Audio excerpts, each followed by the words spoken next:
derivada, esse pedaço aqui, ele vai atuar. Então a gente vai ter um I, C beta gama, vou colocar aqui, aqui vamos ter um gama alfa, vou manter o gama alfa no lugar dele, beta gama.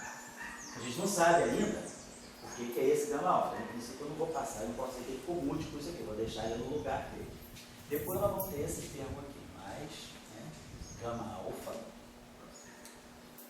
aqui vai ficar gama mi, beta gama, isso aqui não tem problema, porque isso aqui é número, né, então eu vou botar aqui, gama mi, beta gama, aí vamos ter aqui o gama alfa, beta gama, de mi, vai ser tudo isso aqui atuando em S. Então esse termo aqui é basicamente o termo novo que vai sair a partir desses dois termos. Então, mantendo os três outros termos antigos. Então, esse termo aqui, o que a gente pode fazer para a gente eliminar esse problema? Esse termo que apareceu aqui, ele deixou essa derivada aqui. Então, esse termo aqui, se esse termo aqui vai cancelar alguém, ele deveria ter que cancelar, poderia cancelar esse termo aqui. Esse termo aqui está deixando para nós esse gama alfa, né, com essa matriz aqui, e isso aqui vai estar atuando diretamente em cima do supercampo. Então esse termo aqui, ele destrói alguma coisa? Não, né? O único jeito de cancelar seria esse termo aqui, ver o que ele pode fazer, o que a gente poderia ter nesse gama alfa, tá? Que poderia me eliminar esse termo. Então, introduzindo aqui essa derivada que ninguém vai mexer, o único problema, quer dizer, por que esse termo surgiu? Esse termo surgiu porque eu tenho uma relação de comutação não trivial entre a derivada gama e a derivada gama e a coordenada θ alfa, né? A coordenada θ. Então, o que eu poderia colocar aqui que pudesse vir a me eliminar esse termo aqui? Vamos ver aqui, a gente poderia pensar o gama, em princípio, é uma função. Poderia, a gente não, o efeito, vamos dizer, de derivada já está aqui. Então, o nosso gama deveria ser alguma coisa que tem um caráter de função. Se o nosso gama aqui fosse, ver que a gente tivesse um θ, né? Quer dizer, ele poderia ser uma função, poderia eventualmente ter um θ. Se ele tivesse um θ, não necessariamente vai ser o θ gama. Então, isso aqui daria um produto de dois gamas, quer dizer, daria um produto de dois θs. E a gente está precisando justamente eliminar, né? Quer dizer, esse termo tem que ser tal que a ação dele vai ser de eliminar esse θ. Então, essa derivada aqui, quando a gente escreveu, né, na verdade, essa derivada aqui, produziu dois termos, né? Produziu, tá certo, esse termo aqui que ficou, quer dizer, isso aqui mantém o caráter fermiônico e eu deveria ter, quer dizer, esse termo aqui poderia também se juntar àquele, porque esse termo que está mantendo o θ, né, está mantendo, não está atrapalhando esse termo aqui. Tá? Então, provavelmente o termo pior, né, é esse aqui. Se a gente puder gerar a partir desse termo, um termo desse tipo aqui, vamos ver aqui o seguinte. Aqui a gente comeu o θ, né? Tá certo. Aqui a gente não está comendo o θ. Esse C, a matriz, esse C não está multiplicando gama, né? Nós não estamos fazendo uma contração direta do C com gama. Se a gente estivesse fazendo a gente poderia pegar esse gama mi aí, se a gente pegasse esse gama alfa, se ele tiver uma derivada de mi, quer dizer, nada me impede de eu pegar esse gama alfa aqui como sendo alguma coisa que tenha a minha derivada de mi. Que aí eu geraria alguma, claro, que como esse termo aqui não tem índice espacial, eu deveria ter alguma coisa como um gama mi de mi. Aí poderia gerar alguma coisa com essa estrutura. E esse termo aqui não tem θ, como esse termo aqui, em princípio, também não deveria ter θ. Tem só a matriz de conjugação de carga, então teria a matriz de conjugação de carga aqui, atuando, vou precisar da matriz de conjugação de carga, vou precisar do gama mi de mi, para poder ver se eu elimino esse termo aqui, tá certo. E com isso, agora qual é a combinação que eu deveria fazer? Porque se esse meu gama alfa, essa matriz aqui, por exemplo, essa matriz aqui tem um índice, tá certo. Então, poderia ter índice alfa aqui, esse gama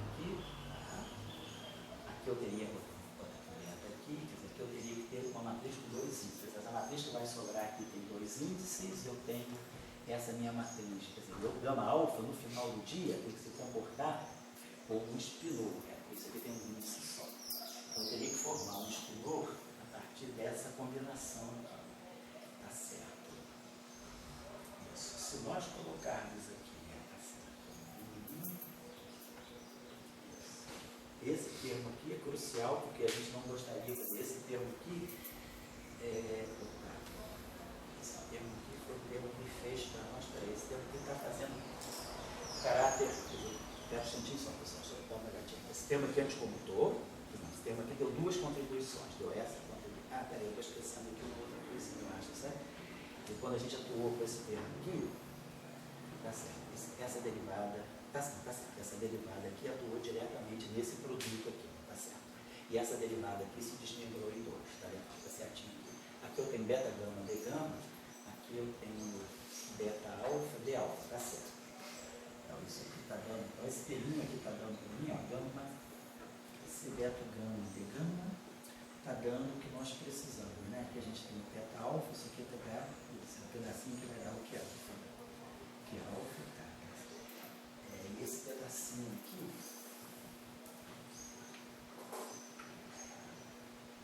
nós estamos fazendo, deixa eu falar, nós estamos fazendo isso aqui, que gama, epsilon alfa, que alfa, essa é a transformação, tá certo? Então a gente botou isso aqui, pegou epsilon alfa, talvez fosse bom, basicamente pegou esse termo. Vamos fazer o seguinte, perdão, vamos incluir o epsilon aí, eu acho, deixa eu apagar aqui, deixa eu voltar aqui. Eu acho que eu estou perdendo algum termo aqui. Vou pagar. Nós estamos com a seguinte situação. Nós queremos ver esse cara aqui, epsilon alfa, que é alfa, atuando, variação disso aqui, exatamente, atuando nisso aqui. Está sendo fácil, pessoal. Então a gente começou aqui. Delta S para nós é epsilon alfa e alfa S. E aí a gente vai pegar, vamos pegar uma derivada aqui de beta. Então, d beta de delta S, então delta S de d beta, delta de d beta S. Então vai dar dois termos aqui para nós, vai ficar menos epsilon alfa, como a gente já tinha colocado, e aí vamos ter aqui d alfa, d beta, atuando no que alfa, que é I, C, alfa gama, gama, gama mi, alfa gama, beta gama, DI. Então a gente ficou, menos epsilon alfa, então isso aqui é importante para nós, para a gente sempre poder fazer essa comparação. Então essa derivada aqui passa direto, aqui vai ficar I, C, alfa gama, D beta, D gama. Vamos fazer o seguinte, aqui eu já vou, tem um menos que saiu de lá, e vou trocar essas duas derivadas para poder a gente deixar o D gama, né, mais próximo, para poder formar o que é alfa direitinho. E aí fica C alfa gama D gama. Então eu vou trocar essas duas aqui, são duas coordenadas grasmanianas, então aqui fica gama beta e aqui vai voltar a ter um sinal mais. Depois, esse termo aqui vai passar para cá. Então vamos lá, esse aqui vai ficar menos epsilon alfa gama mi, alfa gama. E aí essa derivada vai bater aqui, aí vai produzir um delta de beta gama. Vamos botar aqui gama. E vai ficar aqui o dmi, acumulando no S. E aí depois o termo final que vai ser menos epsilon alfa gama mi, alfa gama, beta gama. Aí de novo, eu tenho esse direto aqui. Vamos botar aqui. D beta. Beta gama. Está atuando em tudo que está direito. Beta gama. DIS. Certo, pessoal? Essa derivada aqui, ela vai atuar nesse termo aqui. Só que esse termo aí vai se desdobrar em dois. Estava fazendo antes, acaba derivando só isso. Oi, pode falar. O termo do meio, você colocou o epsilon com dois índices. Aonde? O termo do meio. Tá certo, obrigado. Epsilon, obrigado. Gabriel, então menos epsilon alfa, gama mi, alfa, gama. Tá certo. Esse epsilon alfa ficou aqui. A derivada beta do teta gama que fez esse beta aqui. Aqui era alfa gama. Fez esse gama virar beta, né? Perfeito. Isso mesmo. Então, só, obrigado por ter corrigido. Então, deixa eu recapitular. Quando eu passei esse termo do meio aqui, né? Esse termo do meio foi isso aqui. Foi essa derivada aqui, atuando aqui. Então, ficou menos epsilon alfa, gama mi, alfa, gama. Isso que é o d beta, teta gama, d mi, etc. Então, essa derivada aqui, ela já bateu aqui. E agora eu estou produzindo esse termo aqui, que é menos epsilon alfa, gama mi, alfa, gama, teta gama. Então, esse termo aqui já fiz isso.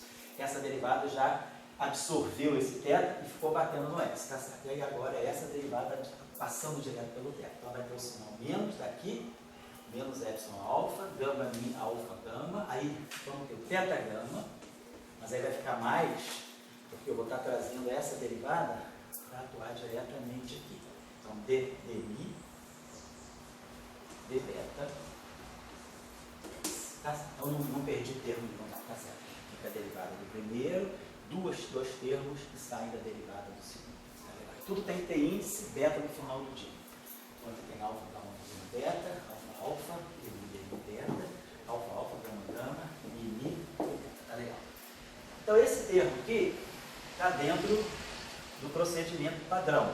Ele está dando para nós esse termo aqui, d beta alfa, d beta s, perdão, d beta s, tem o epsilon alfa fatorando, então esse primeiro termo é o termo tensorial.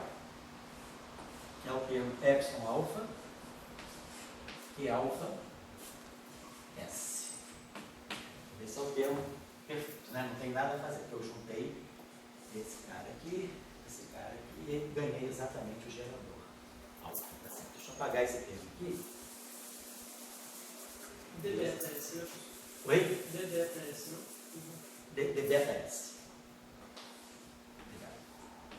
Então, d beta S passou direitinho para o lado direito. E sobrou então esse termo aqui, que é menos epsilon alfa, gama mi, alfa beta, d mi, s. Então, esse termo aqui é o termo que está estragando o nosso caráter tensorial. Então, o que a gente tem que fazer, a nossa ideia então seria entrar com uma derivada nova. Então, a nossa ideia vai ser sair do d beta e chegar a uma, vamos chamar de derivada covariante beta, de tal maneira que o termo que eu vou jogar nela vai cancelar esse termo aqui. Tá certo? Então, esse termo aqui, ele perde um teta. Ele tem o epsilon, ele perde um teta e ele tem esse gama mi aqui. Tá joia? Então, vamos pensar o seguinte, o que a gente, vamos ter que acrescentar alguma coisa, mas o que foi fundamental aí? Foi a passagem, né, dessa derivada por esse teta aqui. Perfeito. Se nós fizermos uma modificação, e outra coisa, o nosso Q, ele satisfaz uma regra de derivada, porque ele é um operador diferencial dos dois lados, tanto do lado do x' como do lado do teta. Então a gente já viu, ele satisfaz a regra de Leibniz. Então o Q e o D tem que satisfazer a regra de Leibniz também, tem que ser um operador de derivada, que vai satisfazer a regra de Leibniz. O Q satisfaz a regra de Leibniz. Então, se a gente pegar, e a diferença entre o D pequeno, né, o D beta e o D beta, é que vai aparecer esse termo aqui. Esse termo aqui vem exatamente da derivada do gerador. O nosso gerador tem essa estrutura aqui, no segundo termo, mas com um teta. E aqui, esse teta desapareceu. Por que esse teta aqui pode estar desaparecendo? Né? Se nós tivermos se a gente olhar para essa expressão desse modo aqui,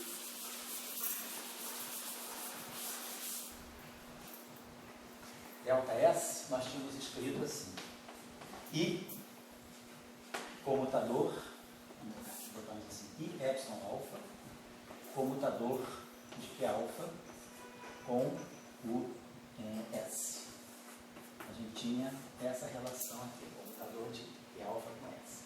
Se nós quisermos definir uma derivada covariante, vamos pensar assim, a derivada covariante, então a gente já viu o seguinte, que se eu pegar a derivada usual, ela não satisfaz a essa regra, porque ele não se transforma como tensor. Vamos dizer o seguinte, que nós já tenhamos feito a passagem da derivada covariante d beta para uma derivada covariante d beta, que eu ainda não sei quem é. Mas o que eu sei? Eu sei que quando a gente define uma derivada covariante, a derivada covariante atuando no tensor, ela também deve se transformar como um tensor. Então, d beta S deve, né, por construção da derivada covariante,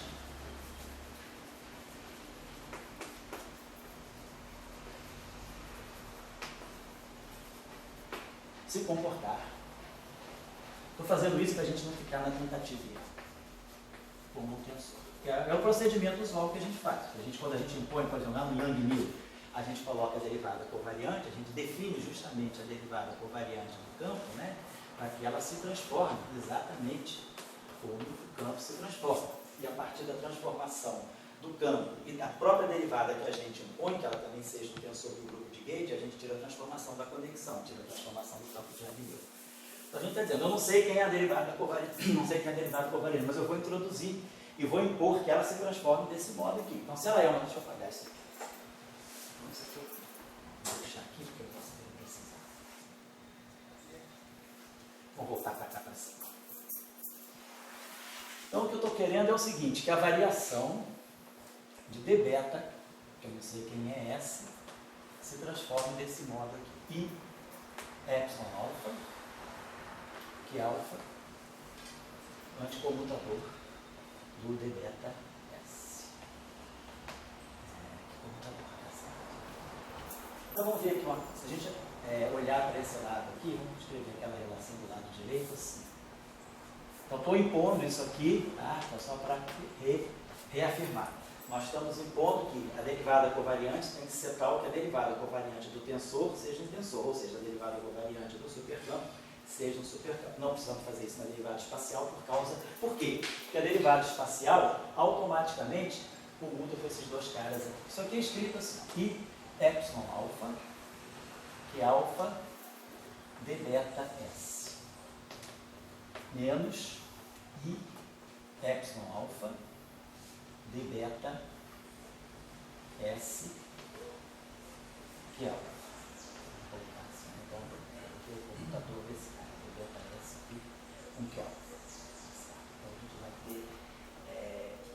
Tá legal. Então, o que a gente está vendo aqui é que esses dois operadores, o que eu precisaria fazer aqui? Eu precisaria que se a gente definir, quer dizer, se nós imaginar essas duas derivadas, quer dizer, o Q beta, né? O Q alfa com o Q beta, nós tínhamos calculado, dava aquele fator menos 2, gama mi, menos 2, gama mi C alfa beta de mi. Era o nosso comutador dos Qs, o anticomutador dos Qs. Se eu consigo, né? Pensando aqui nessa quer dizer, essa transformação aqui, quer dizer, quando a gente está pegando esse comutador aqui, esse carinha, quer dizer, vamos pensar que esse cara assim, apagar isso aqui. Então, d beta S, perdão, você tem que sempre atuar numa função teste. D beta S, que é alfa. Então, o que a gente tem aqui é isso aqui. O que eu preciso ter é que essa derivada, eu consiga juntar essa derivada aqui, quer dizer, esse Q alfa aqui, com esse epsilon alfa aqui. Então, esse termo aqui eu posso escrever assim, ele é d beta Q alfa, mais S, vamos supor que S seja bosônico, mais S d beta Q alfa. E essa derivada aqui, não está certo. Esse Q alfa aqui está atuando em tudo que está à direita também. De novo, vamos pensar aqui. Então, deixa eu escrever aqui. Então, eu vou voltar aqui só para depois limpar tudo direitinho. Eu estou só raciocinando com vocês. Então, esse termo aqui, como isso aqui está escrito da forma de um comutador, isso aqui é I epsilon alfa, Q alfa, de beta S. Depois, esse Q é um operador diferencial. Então, eu posso escrever aqui menos I epsilon alfa d beta Q alfa S. Então, o que isso está me dizendo? Quer dizer, eu estou usando o fato de que esse operador é fermiônico, que esse operador é fermiônico. Então, esse cara vai atuar em tudo que está à direita. Nós estamos olhando para o lado direito como um computador. Então, esse cara aqui vai atuar em cima desse depois ele vai passar por esse e vai vir para cá. Então deu esses dois termos aqui. E esse aqui é a mesma coisa. Então nós estamos produzindo aqui menos I epsilon alfa d beta, que é alfa, e aqui temos I epsilon alfa, que é alfa d beta. Tá? E aqui nós temos esse termo aqui, que é epsilon alfa, eu posso jogar. Então esse d beta aqui, eu vou juntar esse termo aqui. Então esse termo que seria o termo que tem o meu supercampo é epsilon alfa, aqui, portanto, S está certo. Então esse epsilon alfa aqui, se ele se juntar, então, esse termo aqui poderia estar sendo ruim, né? Porque vai estar, se nós tivermos esses dois termos aqui, esse termo aqui é epsilon alfa, que é alfa, epsilon alfa, então aqui produzir epsilon alfa, que é alfa d beta que é alfa. Esse aqui com sinal menos, esse aqui com sinal menos. E depois nós produzimos esse termo aqui, menos I epsilon alfa. Tá, então, onde é que nós vamos estar? O que isso aí pode estar me sugerindo? Eu deveria ter, no final, né, deveria sobrar para nós, dessa regra de transformação aí, seria o comutador, né, quer dizer, que a gente tem lá o comutador de que alfa com d beta. Esse termo aqui, ele tem essa, eu tenho aqui menos I epsilon alfa, e aqui nós produzimos esse anticomutador, epsilon aqui alfa, d beta, então nós temos esse anticomutador aqui, todos os dois termos aqui estão atuando no S, isso, d beta aqui alfa S, tá? Acho que isso não é S, tá? Então esse termo aqui, alfa d beta, alfa, e alfa d beta. Então esse termo aqui é a junção desse termo com esse termo aqui.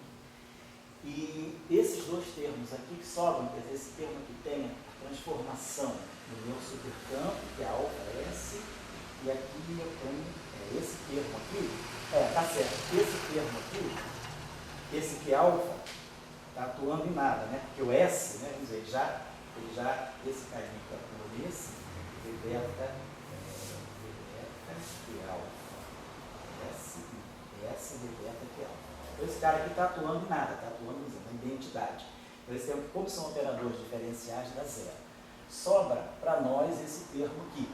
Então esse epsilon alfa anticomuta aqui. Então eu vou ter que d beta de epsilon alfa, que é alfa, então isso aqui vai me dar d beta do delta S. Então está me dizendo que a variação, quer dizer, a variação da derivada vai se transformar como a derivada da variação. Então, depois dessa confusão que eu fiz aqui, deixa eu só recapitular com vocês, acho melhor a gente seguir esse caminho. A derivada do supercampo tem que ser um supercampo, então ela tem que seguir esse padrão de transformação. Então a gente impõe esse padrão de transformação colocando aqui esse comutador. Só que aqui, em vez de botar um S, eu estou botando agora o d beta S. Aí a gente desenvolve esse comutador, levando em conta que o operador Q e o operador D são diferenciais, eles vão satisfazer a regra de Leibniz. Então eu vou passar pensando que sempre são operadores que estão atuando em tudo que está à direita. Então eu desenvolvo esse termo aqui, esse termo aqui termina com o Q atuando em nada, atuando na identidade. Então esse termo aqui é zero, porque esse operador é meramente diferencial. Esse termo aqui, isso aqui depois pode anticomputar, então eu estou escrevendo que isso aqui é a derivada, quer dizer, a variação da derivada é a derivada da variação.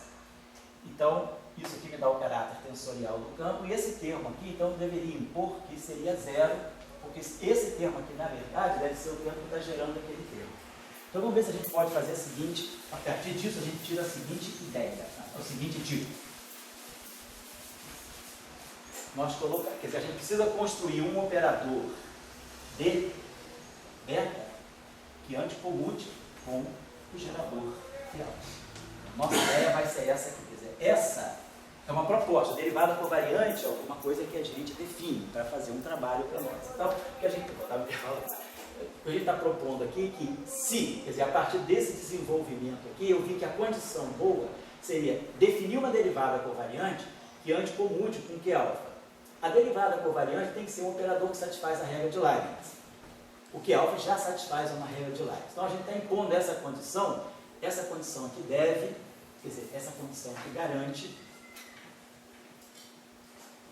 o caráter de supercampo do objeto, né, ou da grandeza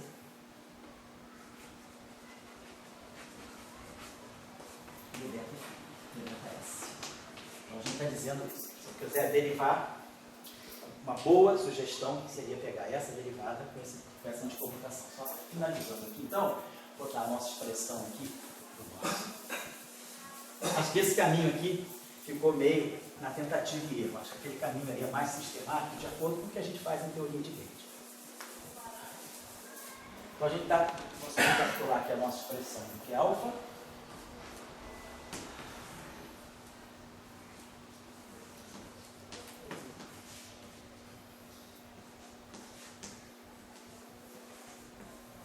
E agora vamos ver a expressão do delta. Então a gente tem que fazer alguma coisa que tal que esse termo aqui anticomute com esse aqui. Claro que essa derivada aqui sempre vai anticomutar com uma derivada desse tipo, sempre com uma derivada fermiônica, sempre anticomuta com uma derivada fermiônica. Esse termo aqui, quando a derivada atua nele, produz aquele termo constante. E depois esse termo com esse mesmo termo anticomuta. Então, a proposta que a gente pode fazer aqui, vamos checar se está certo daqui a pouco, é colocar aqui a mesma estrutura, colocar aqui um sinal menos.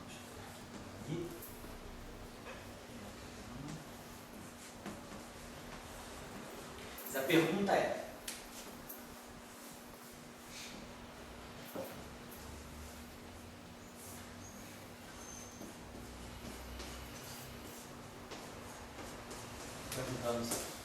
isso aqui, porque esse termo aqui atuando nesse, esse termo aqui atuando nesse, a gente vai poderá cancelar um ponto. Esses termos anticomutam, esses termos anticomutam. A questão é ver se esses dois termos, esse termo aqui atuando nesse e esse termo aqui, deverá produzir exatamente o termo que me come o θ e que me sobra um gama mi dB. Essa é a proposta. Só para limpar a cabeça de vocês, porque eu fiz muita confusão, é lembrar que a melhor maneira de ver a derivada covariante, então, é impondo que a derivada covariante do objeto que eu estou analisando também tem a mesma transformação do objeto que eu estou analisando. Então, fazendo isso e usando as regras de comutação, a regra de Leibniz, e tendo cuidado com as derivadas, claro que aí a gente viu que a melhor solução seria definir uma derivada covariante que seja um operador anticomutante. Se eu só resumir tudo, porque a relação que ficou no final do dia foi essa aqui. Basicamente, o que a gente tem é isso aqui. A variação do meu supercampo. Então, se a gente escrever isso no espaço de coordenadas, a variação do meu supercampo é ΔS igual a epsilon alfa, que é alfa S.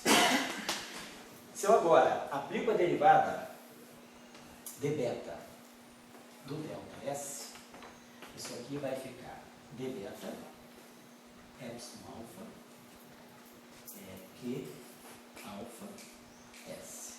Estou aplicando essa derivada dos dois lados. Essa derivada é derivada fermiônica mais a derivada bosônica. Então, a derivada da variação é a variação da derivada. Como eu tenho uma derivada espacial, isso vale para a derivada espacial, isso vale para a derivada fermiônica, esse termo aqui pode ser escrito como sendo a variação do dβ. A derivada da variação é a variação da derivada, mesmo para a derivada covariante. E aí aqui, eu posso escrever esse termo aqui assim, menos epsilon alfa d beta que alfa S.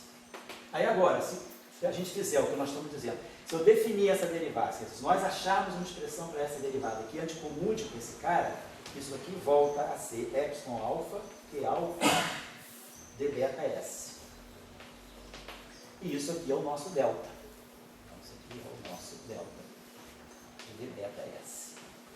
Então, esse caminho aqui fica mais fácil à luz desse aqui. A gente entendeu que a gente deve anticommutar esses dois objetos. E aí a gente pega a relação, tira a derivada covariante de ambos os lados, e aqui nesse ponto a gente usa que essa derivada e esse gerador anticommutam. E aí a gente obtém aquilo que a gente gostaria de obter às custas da derivada covariante. Então a gente está propondo essa expressão aqui, essa expressão agora é só um cheque rápido para ver se essa expressão satisfaz a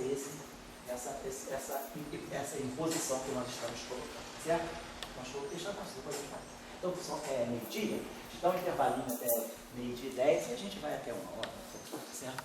Queria só terminar agora com uma parte um pouquinho mais delicada, que é a parte da passagem dessa notação para a notação de Van der Waals. Os trabalhos originais de Salange e Tracidi foram feitos nessa notação, nessa formulação, que eu acho mais, assim, mais até didática.